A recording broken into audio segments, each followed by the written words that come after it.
Project closeout, unfortunately, for a lot of organisations and a lot of projects, doesn't get done effectively, and there's an underlying reason behind that. Often we're a bit time poor. Often some organisations will only close projects out when they're deemed to be unsuccessful. So we do an evaluation of what went wrong on a project. The irony is, though, if we're doing good practices within a project, we'd want to identify lessons of good practices as well as lessons of bad practice. So lessons learned is both looking at the positive and the negative fallout within a project. There are three core components of closing a project up.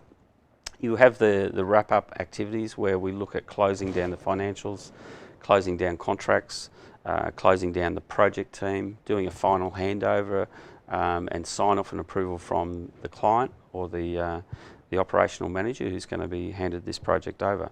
So there's an important set of activities that need to happen at the end of a project to make sure that we're closing things out and we're putting together all of the right documentation and archiving that appropriately.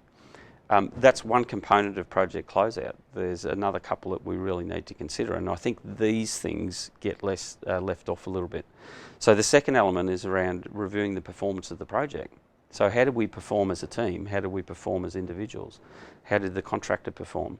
Looking at all of the project functions and conducting a project implementation review and saying, right, we started the project here with this intent and we ended up with something that's a little bit different. The project performance is about understanding the changes on the project and why they happened and providing an explanation as to why. So it's really having a realistic view on real performance across the project. And for some projects this gets done effectively, and for others it doesn't get done at all. And then the third component of this, and probably the most important of those core elements, is lessons learned, extracting out the lessons of this particular project, what worked, what didn't work. If I was going to do this again, how would I approach it?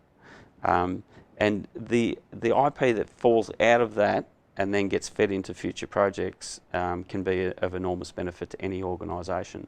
And I'd want to encourage all of you to make sure that we're closing out our projects and we're doing those three core functions.